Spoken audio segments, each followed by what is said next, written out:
Lorsqu'on pense à la Suède, on pense souvent à la protection de l'environnement, à la lutte contre le réchauffement climatique ou à la lutte pour le bien-être animal. Après tout, c'est le pays de Greta Thunberg, un pays anti-pollution qui prône une industrie propre et une exploitation raisonnée des ressources naturelles.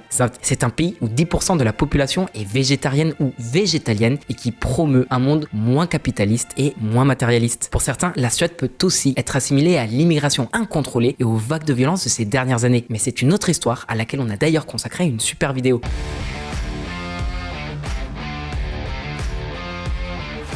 Mais ce qui nous intéresse aujourd'hui, c'est que la Suède, c'est aussi l'une des grandes puissances minières européennes.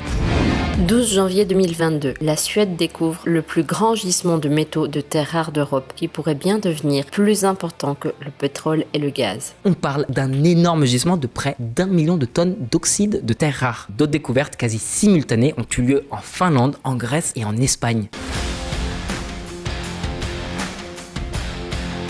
Les terres rares sont un ensemble de 17 minerais avec des propriétés magnétiques, luminescentes ou électrochimiques. Et parmi ces terres rares, on utilise par exemple le lantane et le néodyme pour fabriquer des batteries de voitures, ou l'yttrium pour les semi-conducteurs et certains produits pharmaceutiques.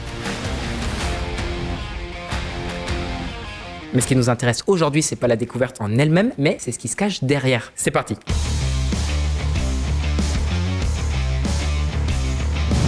Le second souffle du secteur minier. En Suède, on exploite des mines depuis plus de 6000 ans. D'ailleurs, la mine de Falun, qui est l'une des mines suédoises les plus célèbres, a approvisionné le pays avec d'énormes quantités de cuivre pendant près de 1000 ans, depuis le Xe siècle jusqu'en 1992. D'ailleurs, la Suède a eu un quasi-monopole mondial sur le cuivre durant des siècles. Le secteur minier est tellement lié à l'histoire du pays que les entreprises suédoises ont développé des techniques d'extraction qui comptent parmi les plus avancées et les plus propres au monde. Par exemple, l'impact environnemental du minerai de fer en Suède représente seulement 1/3 à 1/4 de celui d'autres pays avec des industries minières moins développées.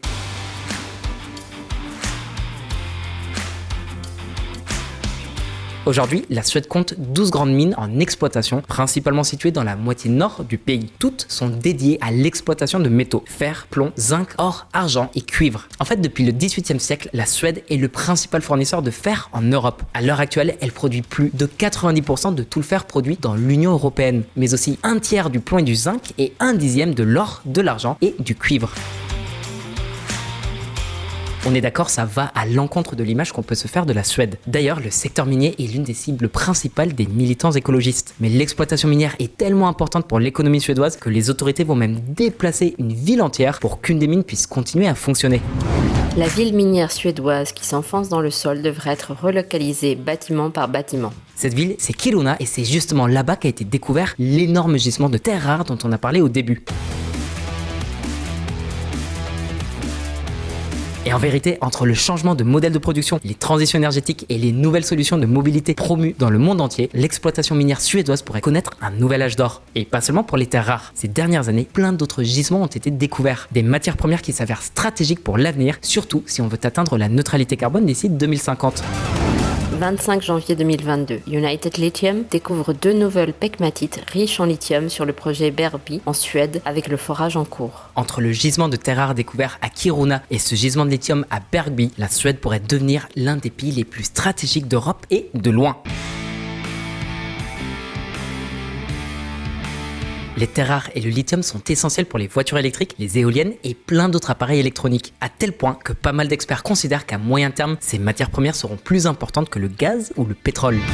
Produire une éolienne de 3 MW nécessite 335 tonnes d'acier, 4,7 tonnes de cuivre, 1200 tonnes de béton, 3 tonnes d'aluminium, 2 tonnes de terres rares, ainsi que du zinc, ce qui est vraiment démonstratif du volume de matières premières dont ont besoin pour la transition verte. Maroš Šefčovič, vice-président de la Commission européenne pour les relations interinstitutionnelles. Ça tombe bien, la Suède a tout ce qu'il faut. C'est le premier producteur de fer en Europe, l'ingrédient principal pour produire de l'acier. Et en plus des terres rares et du lithium, c'est aussi un gros producteur de cuivre et de zinc. Bref, le sous-sol suédois contient la quasi-totalité des matières premières indispensables à la transition énergétique. Mais au-delà d'une question économique, c'est aussi une question de sécurité énergétique. Parce que d'après la Commission européenne, environ 98% des terres rares que l'Union européenne consomme actuellement proviennent de Chine.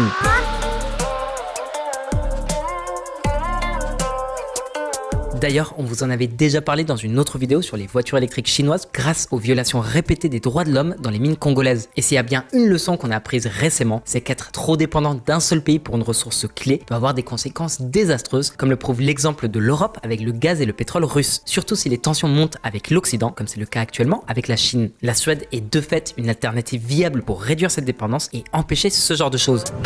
22 septembre 2010, en pleine tension, la Chine bloque des exportations vitales pour le Japon. Les douaniers chinois interrompent l'expédition des dites terres rares vers le Japon, les empêchant d'être chargés à bord de navires dans les ports chinois.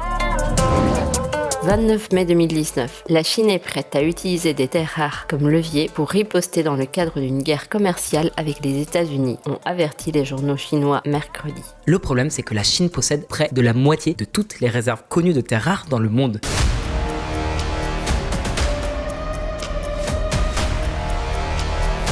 L'Union européenne estime que d'ici 2030, la demande mondiale pour ces matières premières devrait quintupler. Voitures électriques, smartphones, serveurs, éoliennes et tant d'autres. Une demande monstrueuse, surtout que 2030, c'est très bientôt. 7 ans pour repenser notre réseau d'infrastructures numériques, ça passe en 2 secondes. Il faut donc trouver rapidement des alternatives, par exemple la Finlande, mais surtout la Suède. Et Bruxelles bosse sérieusement sur le dossier.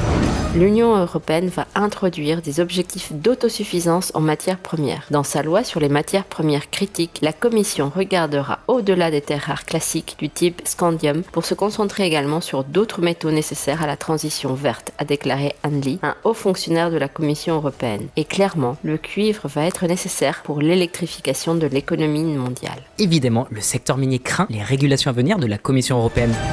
Pour le moment, est-ce une priorité d'augmenter la réglementation? Non, je pense que c'est une priorité d'accomplir des projets, de produire ce dont vous avez besoin de toute urgence. Mark Rachovid, président du lobby Euromine concernant la future loi sur les matières premières critiques. En tout cas, tout indique que l'industrie minière suédoise va connaître un regain dans les années à venir, ce qui pourrait être une excellente nouvelle pour toute l'Europe. Jusqu'à présent, on avait les ressources disponibles et les sociétés minières prêtes à les extraire. Mais il manquait le feu vert du gouvernement suédois sur la question.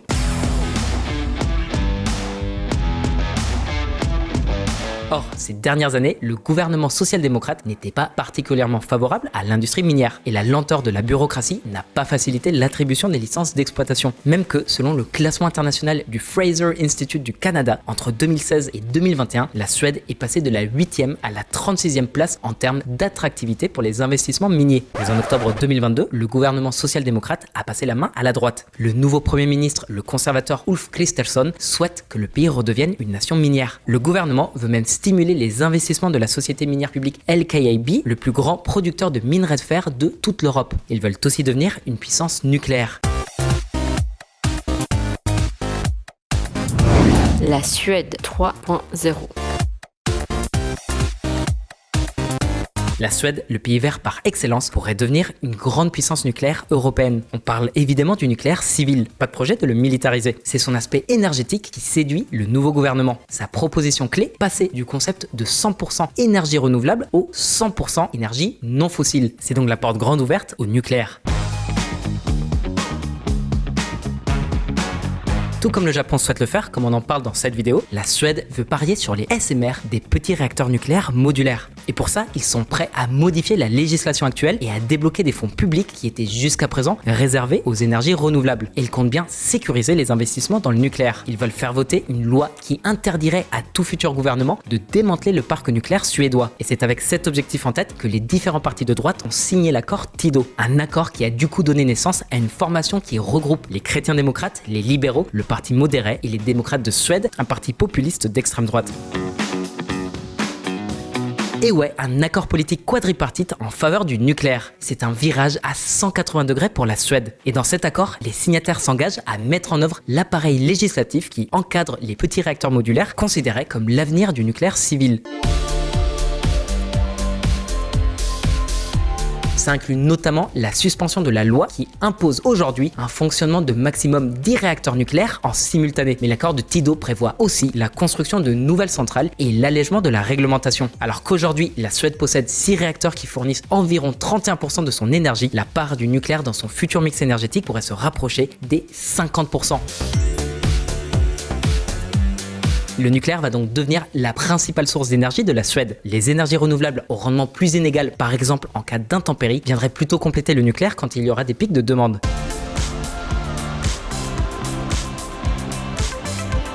À l'heure actuelle, 2 entreprises ont déjà signé un protocole d'accord pour planifier le déploiement du réacteur modulaire japonais BWRX 300 de General Electric Hitachi, un projet qui placerait la Suède à la pointe de la transition énergétique en Europe.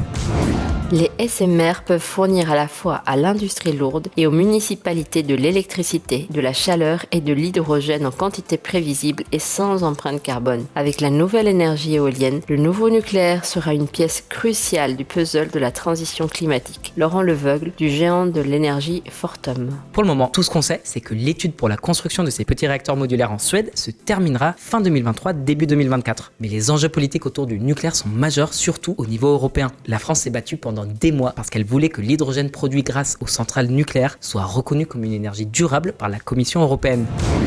La France obtient la reconnaissance du nucléaire dans l'hydrogène vert européen. L'Allemagne et l'Espagne s'y opposent, mais elles ont fini par plier face au chantage français de bloquer la construction du pipeline H2Med entre Barcelone et Marseille. Bref, tout ça pour dire que le nucléaire crispe encore beaucoup de monde, que ce soit au niveau étatique comme au niveau de la société civile. La Suède ne sera pas épargnée par ces débats qui n'iront qu'en s'intensifiant. Et vous pouvez être certain que Greta Thunberg aura un rôle à jouer. C'est l'une des porte-paroles de sa génération et son arrestation en Allemagne alors qu'elle manifestait contre un projet minier prouve qu'elle n'a pas peur de se salir les mains. Donc on suit ça de près et on te tient au courant. Maintenant, à toi de jouer. La Suède va-t-elle devenir, grâce à son industrie minière, le leader de la transition énergétique européenne? Sera-t-elle capable de mener à terme ses ambitions nucléaires? Donne-nous ton avis dans les commentaires et comme d'hab, si t'as aimé la vidéo, oublie pas de la faire tourner, de liker et de t'abonner à Diplo. Merci pour ton écoute, ciao et à la prochaine.